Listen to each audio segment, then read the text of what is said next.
Welcome back, everybody. It is Friday afternoon, and I am losing my voice again. So it goes.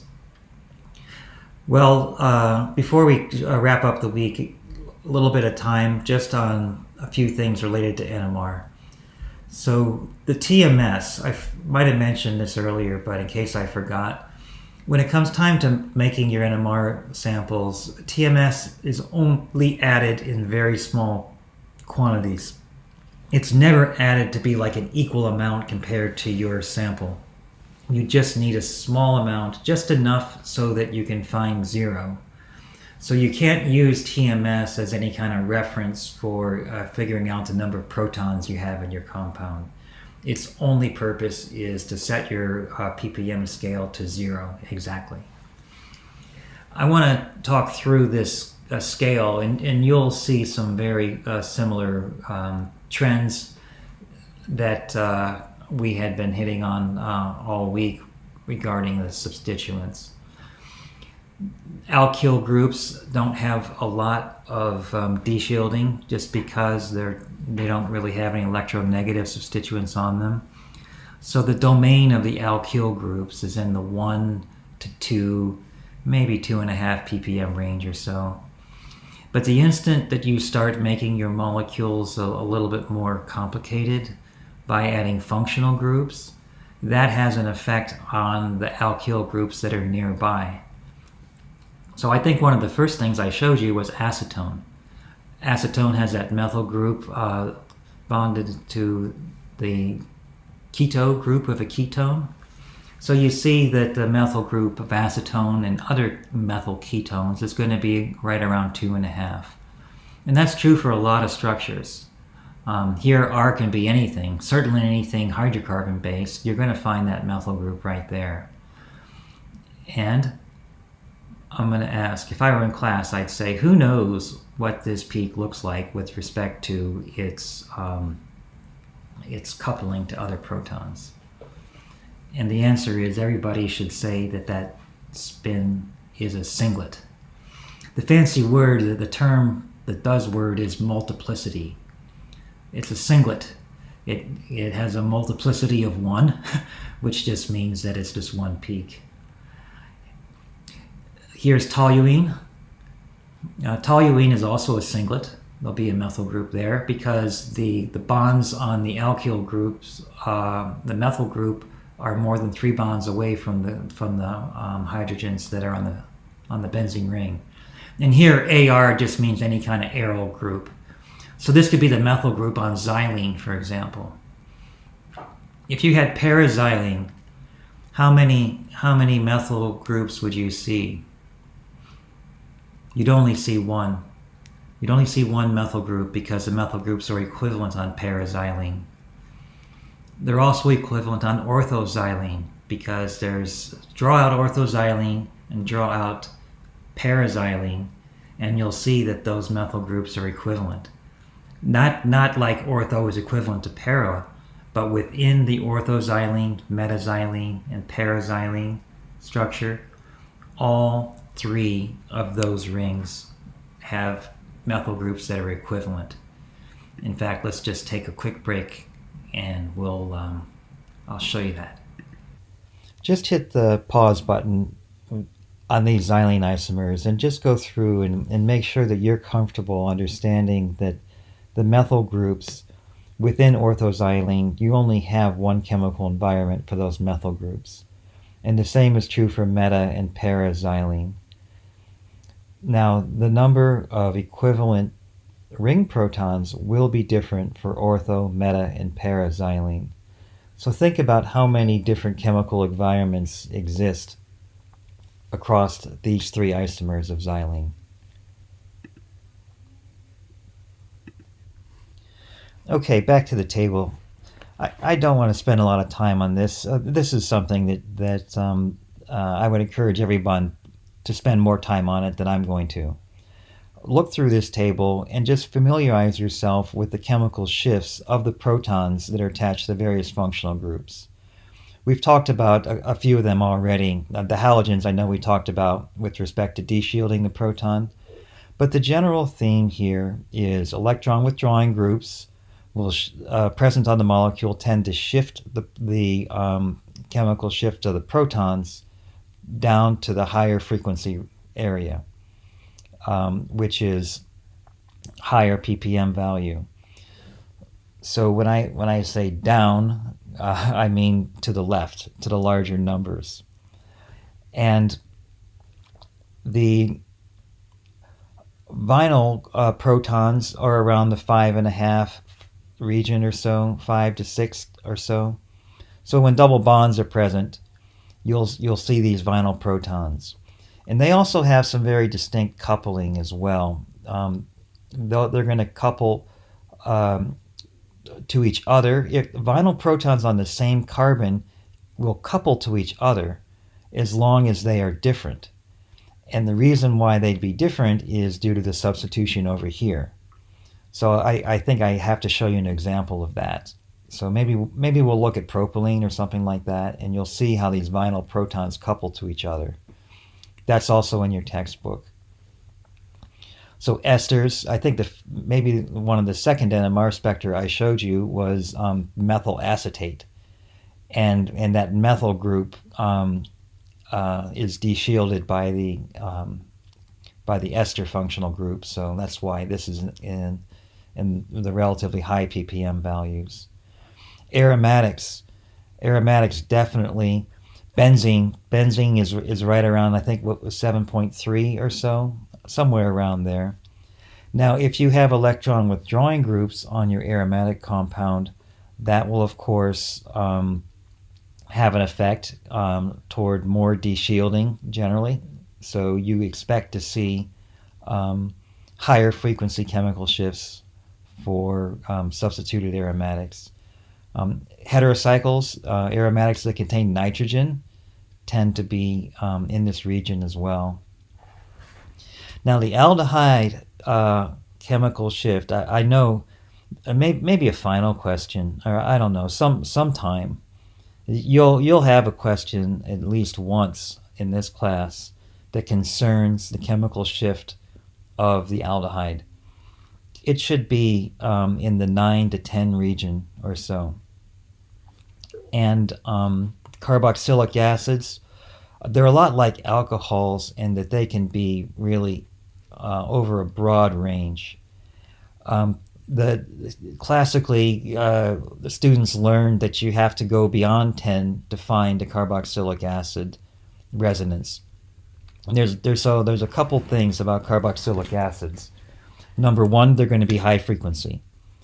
They're directly bonded to an oxygen that's highly deshielding because of all of the electron withdrawing capabilities of the carbonyl group as well. So it's like much worse than a simple alcohol because the oxygen is bonded to a carbonyl group, which is very electron withdrawing.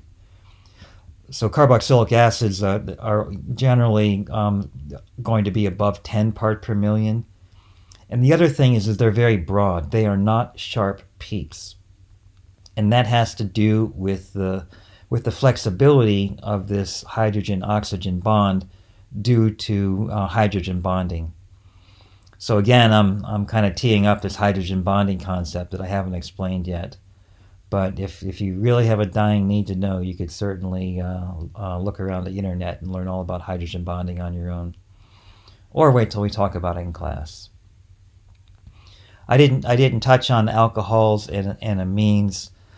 Amines are kind of tough to see because they're very broad resonances typically. So sometimes you just don't see them just because they're kind of lost in the baseline. It depends on the sensitivity of your instrument. And alcohols, kind of same thing. They're not sharp peaks, and it's not because you have a bad instrument. It's just that the chemical environment of that OH group is variable, and that it speaks to the variable bond length that can occur when you have alcohols in solution. And this huge range is a function of two things. It's due to the substituent. It's due to what R is, but it can also be due to the NMR solvent. There are very pronounced solvent effects. So whether you run your sample in carbon tetrachloride, which nobody does anymore, by the way, or chloroform, or DMSO, or acetonitrile, you may have a different location for that peak because the solvent is interacting with that OH group. And I have to remind everybody, when I mention NMR solvents, those solvents must be deuterium labeled solvents. You can't have like hydrogen in your NMR solvent because that's all you'll see. NMR is an extraordinarily sensitive technique. Less than a drop, much less than a drop is all you need for like your standard 300 megahertz instrument. There was a saying we used to say in graduate school: if you can see it, you can FT it. So if there's enough liquid that you can physically see a drop, that's plenty for FT NMR experiment. All right, enough of this table. It's time to look at some real examples. This is the handout that was used for a previous class, and I'm just going to burn through it really quick because I have some things that I think are a little bit more important that I want to show you. Not that the previous course was bad, it's just maybe it's instructor preference. So here's this table that just shows you kind of what I showed graphically. I'll put this table up on our course content page, and if you find it useful, great. But it just kind of reinforces what I was saying just a second ago about locations of these various protons as a function of the other substituents that are attached to the molecule. But what I want to do on this next part is just go through these spectra that were used to teach the various concepts of integration and also the coupling, although the quality of these spectra is pretty bad. That's the other reason why I'm not going to spend a lot of time on them. And my computer's a little flaky here. Let me go offline and see if I can fix this. Okay, I'm back. Here we have an NMR spectrum with two peaks. Trust me, it's two peaks. And there's an integral value of 3 to 1. And they're both singlets. Whenever you see 3 for an integral, think methyl group. And whenever you see 1, could be a bunch of things, but it's a singlet, and these peaks don't split each other. So the best way to separate something is put an oxygen in the middle.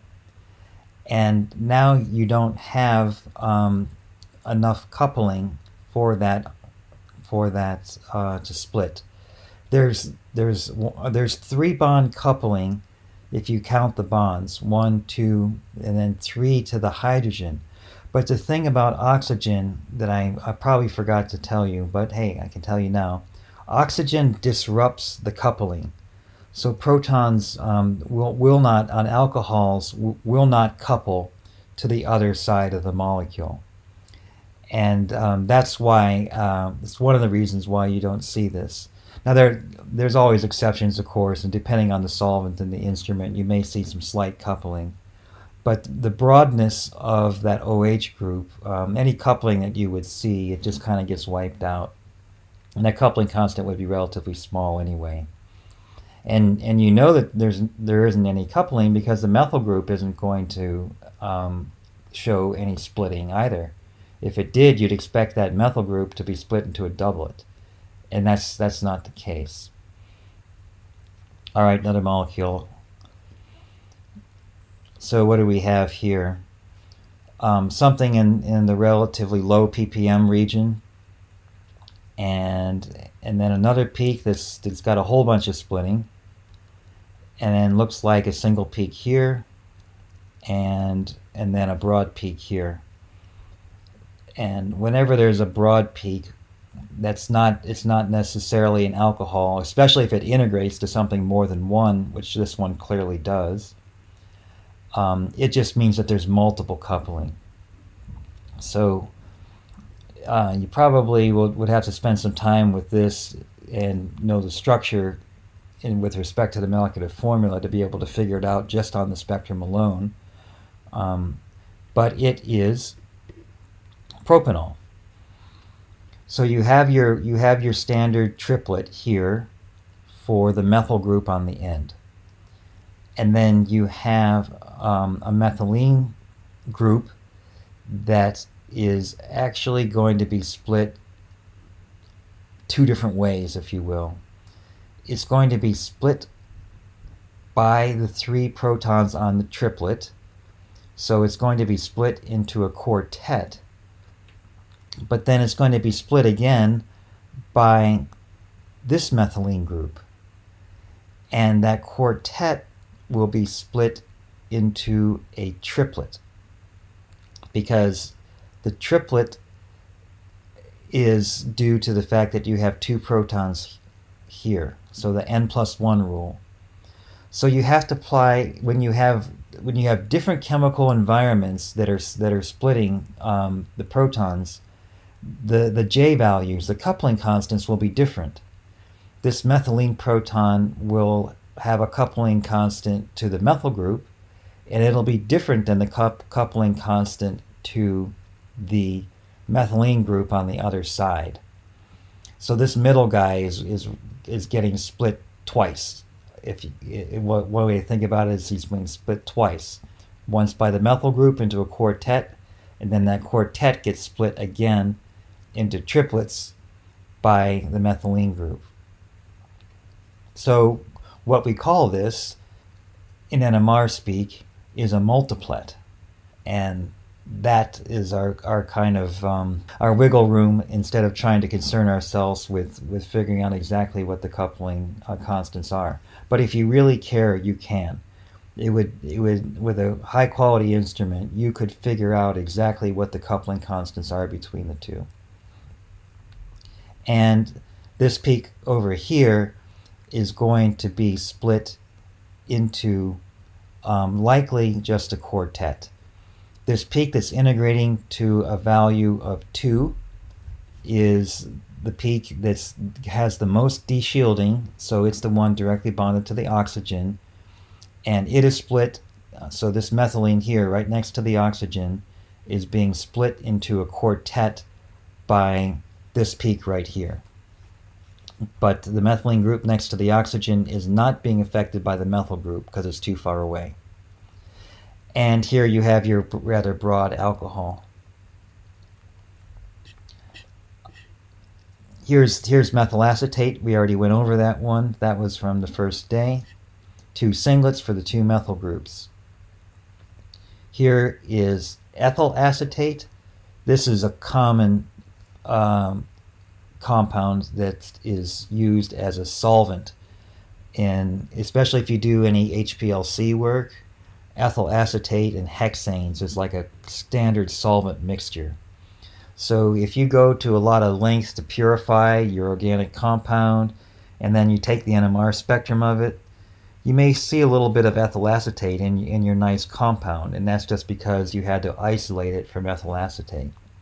So this shows up as an impurity for those folks that are doing chromatography and trying to characterize their new compound. They generally see some ethyl acetate in there if that was their HPLC solvent. So then you have to take your compound and put it in a vacuum oven for a little while longer and try to drive it off. But back to the resonances, okay. Singlet with an integration of 3. And you guys can get your rulers out and check these integrations, okay? But that's a singlet with an integration of 3. And then you have your triplet for the methyl group, which is right here. And you have a quartet for the methylene group. All right, I am done looking at these NMR spectra, because I would put these NMR spectra from vintage, I'm going to say like 1975, maybe 1980. and enough's enough. This is the NMR spectrum of acetyl salicylic acid, and this is the compound that is also known as aspirin. And there's a lot of nice features in the NMR spectrum that highlight some of the concepts that we've been talking about today. So the first thing is the methyl group. And sure enough, there it is as a nice sharp singlet right at around 2.25 part per million. And you see it's very similar to acetone because it has the same structure of acetone. This is how you can get structural details about your molecule. The carboxylic acid, I'm going to talk about this resonance next. And as I mentioned before, it's going to be very broad and at a very high frequency value. So this is coming in at around 11.5 to 12 ppm, but look how broad it is, okay? And the aromatic region, unless you have a lot of symmetry in your molecule, the aromatic region is going to be very messy. And that's because more than 3-bond coupling can occur in the aromatic region. So the protons aren't shown here, but just for your information, the proton on carbon, this carbon is labeled number 6, would be coupled to the proton on the carbon that's labeled with a number 8. And I will not be asking any detailed questions concerning the hyperfine coupling that you're going to see inside an aromatic ring because it is quite complicated. The best thing I can say for you to do with NMR is just understand the amount of peaks. The integrals will tell you how substituted your phenyl ring is. So here you can see what they did with their integrals. They found an integral that's relatively isolated and set it to a value of 1. And then it followed then that the integrals next to it, to the left, to the right, have a value of 3. So in the aromatic region, that's consistent with something that is a phenyl ring with 2 substituents off of it. The methyl group, you can't miss that. Integration of 3 in a singlet, that's the methyl group. Bet on it every time. And then up in here in the inset, all I'm going to say is that splitting in aromatic systems is complicated, but with one notable section, which I will talk about next.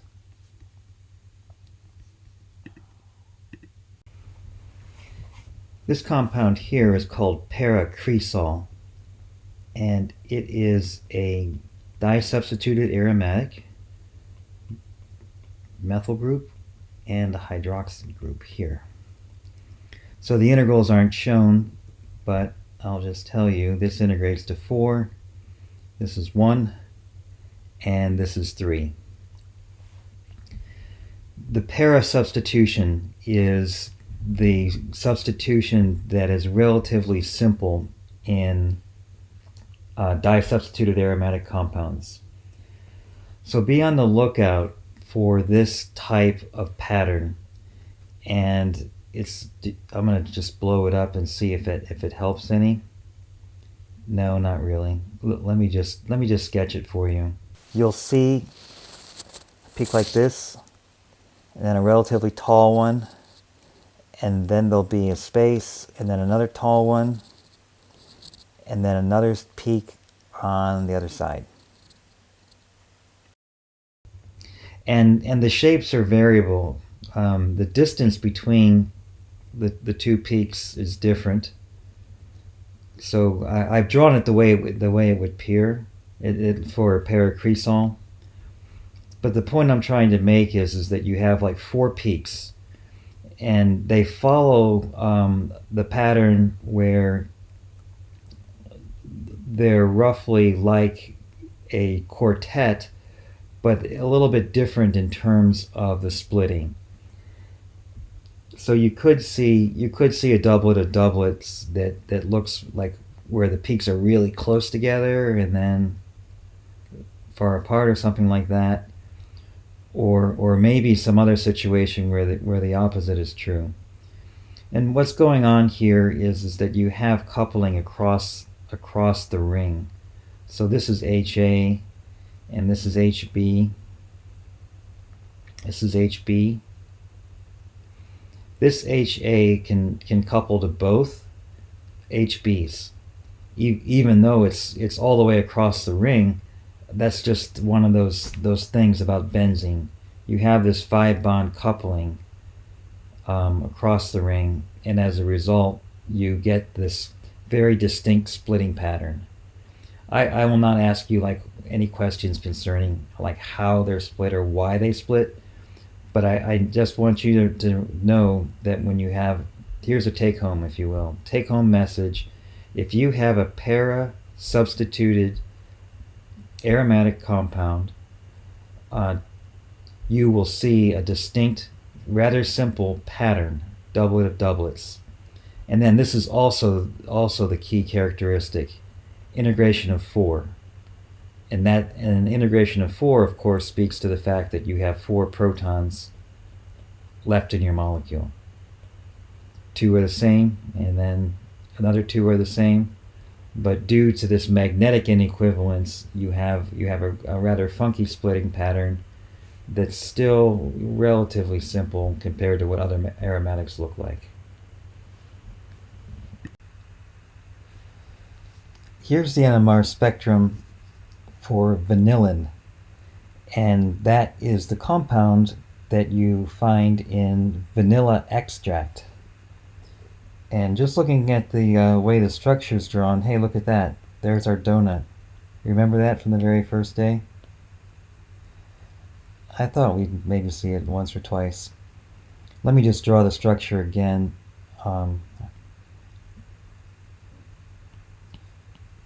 And also show you what's going on. I think these functional groups are a little bit easier if I draw them out this way. And at the meta position, it's another methoxy group.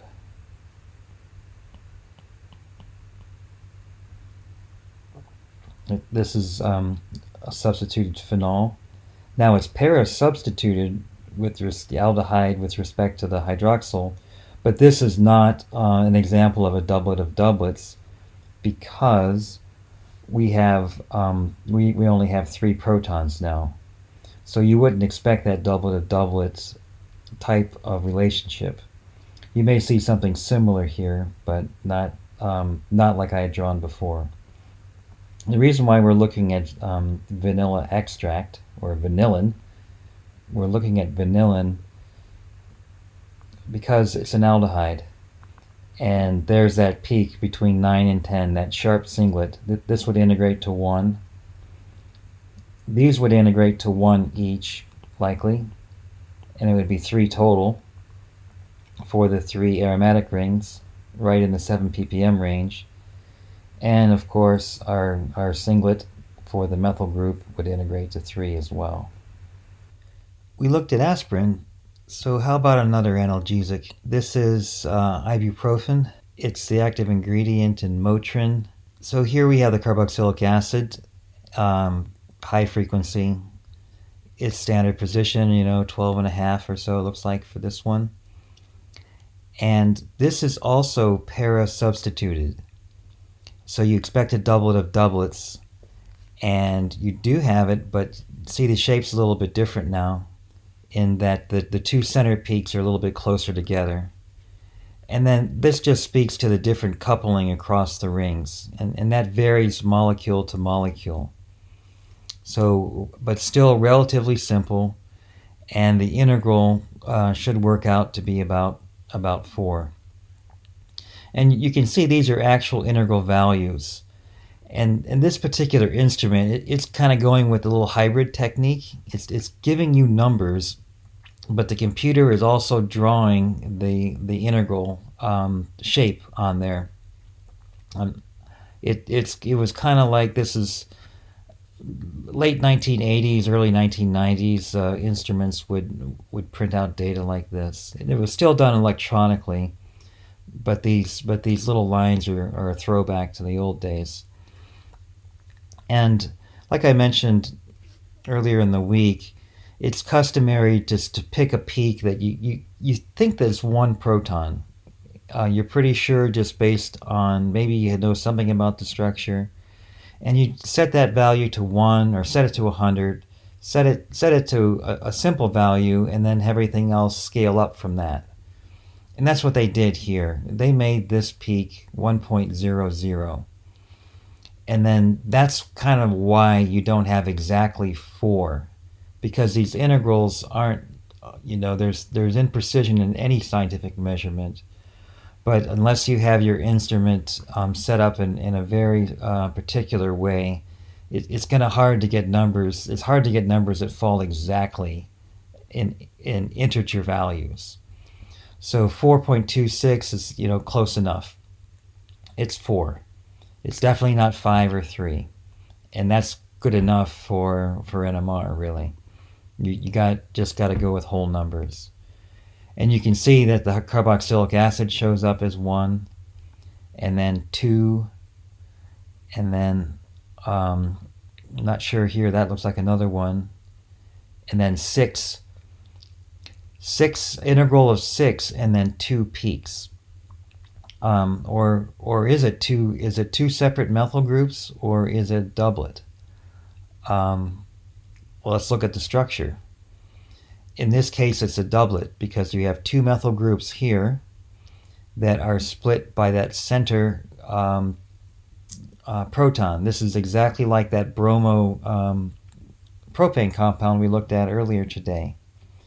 So what you would expect for the proton that's bound at the second carbon in, the one that's splitting the methyl groups into a doublet, you expect that to be split into a septet, which is then and that septet would then be split into a triplet, because these 2 peaks right here are going to split this peak in the middle.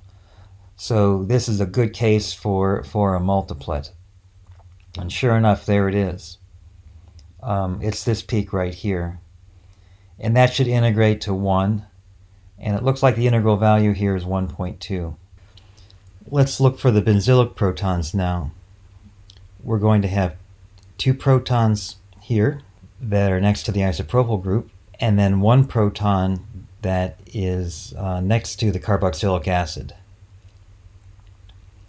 And the proton by the carboxylic acid will be split into a quartet because we have a methyl group here. And I would expect this one to be high frequency because of the withdrawing capabilities of this group here, the CO2H carboxylic acid group. And sure enough, there it is. This should integrate to 1. Oh, it does. Yeah, this was the 1 that they, I believe they set this to 1. So now we know what that peak is. And the methyl group should be split into a doublet, and it should be at a slightly higher frequency compared to the methyl groups on the other end. And that's because it's closer to the carboxylic acid and also the aromatic ring, which it should deshield this slightly. And then there it is. There's your doublet for the methyl group. And we have 1 more benzylic proton to assign, and that should integrate to 2, and it should be split into a doublet by this hydrogen here that's part of this isopropyl group. And that's likely this guy right here. It's a benzylic, so it's going to be higher frequency than the other benzylic proton, and there it is. So this is pretty good stuff. On Tuesday, we really hadn't even discussed NMR at all. And by Friday afternoon, we can interpret the NMR spectrum of a fairly complicated structure, an actual pharmaceutical drug substance as well. That's pretty good work for a week. Okay, I wish everybody a great weekend, but I know you're going to be busy with that problem set, so please make use of the office hours, and hopefully it'll work out okay for you. Best of luck to you guys. Have a great weekend.